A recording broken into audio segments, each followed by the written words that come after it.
안녕하세요. 국민의힘 나경원 의원입니다. 오늘 기자회견은 오늘 오전에 있었던 헌법재판소의 마은혁 헌법재판관 후보에 관한 권한쟁의 심판 관련 결정과 그리고 엊그제 있었던 대통령 탄핵 심판 최후 변론에서 국회 소추인단 대표 정청래 위원의 위원장의 그 망언에 대한 이야기입니다. 국회의 합의 관행과 의회 민주주의의 원칙이 무시되는 현 상황에 대해 국회의원이자 의회 민주주의자로서 또 의회주의자로서 우려의 입장을 밝히고자 합니다. 헌법재판소의 마은혁 결정에 관한 마은혁 관련 결정에 대해 심히 유감을 표합니다. 이는 국회의 헌법재판관 선출 관행을 제대로 이해하지 못한 결정입니다. 헌법재판소는 결정문에서 대통령은 청구인이 헌법 제111조 제3항에 따라 재판관으로 선출할 사람이 헌법과 헌법재판소에서 정한 자격 요건을 갖추고 그 선출 과정에 의회 민주주의를 원칙으로 하는 헌법 및 국회법 등 법률을 위반한 하자가 없는 한 헌법 제111조 제2항에 따라 그 사람을 재판관으로 임명할 헌법상 의무를 부담한다고 명시했습니다. 그러나 과연 마은혁 후보자 선출 과정이 의회 민주주의를 원칙으로 하는 절차였습니까? 소수 정당의 의견이 완전히 무시된 채 수적 우위만으로 포괄적으로 진행된 과정을 의회 민주주의라고 할 수 있겠습니까? 헌재는 또한 국회 운영위원회는 2025년 2월 14일 헌법재판소 재판관 마은혁 임명 촉구 결의안을 위원회 안으로 의결하였고 위 결의안은 같은 날 본회의에 상정되어 출석위원 168명 전원의 찬성으로 가결되었다고 인용하면서 이를 적법하고 유효한 행위로 인정했습니다. 그러나 이 표결에는 국민의힘 의원들은 불참한 상태였으며 이는 다수당의 일방적 횡포에 대한 항의의 표시였습니다. 오늘 헌재의 결정은 의회 민주주의의 기본인 합의의 원칙은 외면한 채 민주당의 다수결 만등주의의 만행을 추인해 준 꼴이 되었습니다. 국회가 추인해 준 꼴입니다. 오늘의 헌재 결정은 또한 국회의 합의 절차 및 관행에 대한 이해가 결여된 결정이라고 봅니다. 즉 국회 관습법을 무시한 결정입니다. 국회 추천목 3인을 여당 1인, 야당 1인, 여야 합의 추천 1인으로 구성하는 것은 국회의 오래된 관행입니다. 수십 년간 지켜온 여야 합의 1인 추천 관행은 헌법재판소의 정치적 중립성을 위한 최소한의 안전장치였습니다. 국회에서 여야 합의에 의한 안건 상정 자체도 중요한 국회 관행입니다. 부득이 일방적 다수결에 의해 처리해야 하는 경우라도 충분히 소수 의견을 듣고 진행하는 것이 의회 민주주의의 기본입니다. 이번 마은혁 관련 헌법재판소 결정은 둘 다 국회에서의 여야 합의 없는 민주당 단독 표결 그리고 의회 독재 자체에 대해 절대적 효력을 준 것과 다름없습니다. 거대 야당 민주당이 여야 합의도 없이 의석수만 앞세워 밀어붙여도 된다는 것입니까? 그것이 진정 헌법 정신일까요? 국민의힘은 이 모든 국회 안건 처리에 대해 합의한 바가 없습니다. 여야 합의가 실질적으로 되지 않은 마은혁 후보 추천, 인사청문회 일정, 인사청문회 결과 보고서 채택, 마은혁 임명 촉구 결의안 모두 여야 합의 없는 민주당의 독단적 단독 강행이었습니다. 특히 마은혁 임명 촉구 결의안은 상정과 의결 모두 국민의힘 측에 설명한 조차 없습니다. 이에 박형수 국민의힘 원내 수석 부대표는 본회의에서 마은혁 임명 촉구 결의안 상정의 부당성에 대한 의사진행 발언을 했었고 민주당이 단독 강행을 계속하자 국민의힘 의원들은 회의장에서 항의하며 단체 퇴장한 바 있습니다. 여야 합의 없는 일당 독재의 국회 표결에 절대적 효력을 주는 것이 과연 헌법 정신입니까? 법치주의, 민주주의의 정신입니까? 숫자만 많으면 무엇이든지 할 수 있다는 한마디로 몰상식의 다수결 독재를 국민은 절대 원하지 않습니다. 국회의 합의 관행을 철저히 무시한 채 이제 와서 대통령 권한 대행이 마은혁까지 임명해야 한다는 결정은 우리의 헌정 질서를 혼란에 빠뜨릴 뿐입니다. 정치의 사법화, 사법의 정치화가 결국 대한민국의 헌정 질서를 무너뜨리고 있음이 참담할 뿐입니다. 저는 엊그저께 탄핵 심판 방청을 하면서 깜짝 놀랐습니다. 정청래 의원의 발언에 경악을 금할 수 없었습니다.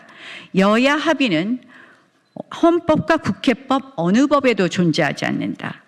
헌법 제49조에서 규정한 국회의 의사결정은 다수결로 하라는 헌법적 명령이다.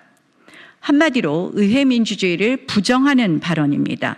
민주주의의 본질을 다수결 만능주의로 곡해하고 국회의 합의 민주주의의 원칙을 정면으로 부정하는 위헌적 발상입니다. 의회 민주주의의 핵심 가치는 무엇일까요? 다양한 갈등을 조정하는 것이 의회이고, 그러기에 의회는 다수결의 원리에 앞서서 합의의 원리에 의해 작동됩니다. 17대 제가 국회의원 초선 시절에 선배 의원께 질문했습니다. 국회가 왜 법에 쓰여 있는 대로 다수결로만 하지 않는 것이죠? 돌아온 답은 국회는 여야 합의가 국회법과의 규정에 앞선다는 것이었습니다. 맞습니다. 국회에서는 의사일정을 정하는 것도 본회의 안건을 정하는 것도 모두 여야 합의, 교섭단체 합의에 의하게 되어 있습니다.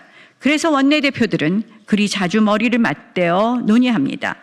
여야 합의 없이 일방적으로 안건을 올리고 법안을 표결에 붙이는 것을 바로 강행처리라고 하는 것입니다. 합의를 기본으로 하는 것이 의회 민주주의이기 때문에 국회 각 상임위 아래에 있는 법안 소위에서 한 명의 의원이라도 반대하면 계속 심사로 보류하며 이견을 좁혀가지 표결을 강행하지 않는 것이 국회의 원칙입니다. 그런데 지금의 22대 국회는 어떤 모습입니까? 무조건 표결입니다. 22대 국회 시작 8개월 만에 상임위 소위 합쳐서 113건의 법안을 반대 의견이 있음에도 상임위와 소위에서 표결로 처리했습니다. 19대 국회는 4년 동안 10건, 20대 국회는 7건에 불과했는데 말입니다. 이 추세라면 22대 국회는 4년 임기 동안 500여 건 이상을 여야 합의 없이 거대 야당이 단독 강행 처리할 것으로 추산할 수 있습니다. 왜 이것이 가능해졌을까요? 국회의장, 법사위원장을 모두 야당이 독식하고 있기 때문입니다. 의장, 법사위원장을 여야의 각각 안배의 원구성을 협상하는 것은 오랜 국회의 관행입니다. 의장과 법사위원장을 한 정당이 독식하면 단 하루 만에도 법안을 단독 처리할 수 있기 때문에 이를 막기 위해서입니다. 그러나 21대 국회에서 민주당은 여야 원구성 협상이 종료되지 않은 채로 단 7일 만에 국회의장을 단독 선출하면서 국회를 단독 개원했습니다. 여당이 야당 없이 단독으로 국회를 개원한 것은 민주화 이전인 1967년 7대 국회에 이어 헌정사상 두 번째 일입니다. 이후 47일 만에 민주당은 단독 강행 처리로 법사위를 비롯한 모든 상임위를 독식했습니다. 민주화 이후 최초로 교섭단체 비율로 상임위원장을 배분하지 않고 제1당이 단독으로 선출한 국회가 된 것입니다. 이번 22대 국회는 개원 후 28일 만에 국회의장, 법사위원장, 운영위원장, 예결위원장까지 모두 독차지하는 원구성이 이루어졌습니다. 이 역시도 타협과 합의의 여지를 남겨두지 않은 다수결 만능주의 포갑에 의한 원구성 독재였습니다. 그러나 18대 한나라당이 180석에 육박하는 거대 여당이었던 18대 국회에서 한나라당은 국회의 합의 정신을 우선해 88일간의 오랜 협의를 통해 여야 합의로 상임위를 안배한 바 있습니다. 국회의장은 여당인 한나라당이, 법사위원장은 야당인 민주당이 맡도록 함으로써 원활한 국정 운영이 가능하게 하면서도 견제와 균형을 맞추었던 것입니다. 국회법에는 합의라는 단어가 총 15회, 협의라는 단어가 55회 규정되어 있습니다. 이런 규정과 함께 합의제가 다수결보다 앞서는 원리 속에서 의회 민주주의는 성숙해 온 것입니다. 부득이 합의가 안 된 경우에 동물국회에서는 물리력에 의한 강행 통과가, 그리고 국회 선진화법 시대에는 패스트트랙에 의한 까다로운 요건하의 표결 통과가 이루어진 경우가 있지만 이것도 역시 정상적인 국회 운영이라고 할 수 없었고 국민적 비난의 대상이 되었습니다. 국회 합의 문화는 불문헌법적 관습법입니다. 1987년 민주화 이후 30년 이상 지속된 국회의 합의 관행은 헌법재판소가 관습 헌법의 요건으로 제시한 장기적 관행, 법적 확신, 명료성, 항상성, 국민적 합의의 요소를 모두 충족합니다. 헌법재판소도 2015 헌라 1 결정에서 다수결 원리는 소수파에게 토론에 참가하여 다수파의 견해를 비판하고 반대 의견을 밝힐 수 있는 기회를 보장함으로써 다수파와 소수파가 공개적이고 합리적인 토론을 거친 후 다수의 의사로 결정한다는 데 그 정당성이 있다고 판시했습니다. 국회의 다수결 원칙은 무제한적인 다수의 독주를 정당화하는 것이 아니라 소수의 의견이 충분히 반영될 수 있는 토론과 합의 과정이 선행된 후에 비로소 정당성을 가질 수 있는 것입니다. 작금의 민주당의 입법 폭주와 정략 탄핵 시리즈는 법에 의한 민주적 지배가 아니라 법을 이용한 다수당의 사적 지배입니다. 지금처럼 다수의 일당이 국회를 마음대로 한 적은 없습니다. 다수결 만능의 국회는 의회 민주주의를 붕괴시킬 뿐입니다. 국민을 갈등으로 내몰 것입니다. 정청래 의원은 터무니없는 법 해석으로 상임위에서 퇴장, 발언권 제한과 같은 횡포를 일삼았습니다. 이제 더 이상 궤변과 요설로 의회 민주주의를 퇴보시키지 말아주십시오. 이재명 민주당의 방탄국회, 입법 독재를 아무런 견제도 없이 가능케 하는 법사위원장 자리에서 내려오십시오. 헌법이 설계한 권력 분립과 상호 견제의 원칙이 다수당의 일방적 독주에 희생되는 순간 우리의 헌정 질서는 회복 불가능한 손상을 입게 될 것이고 이는 국민에게 돌아올 수 없는 피해를 입히게 될 것입니다. 고맙습니다.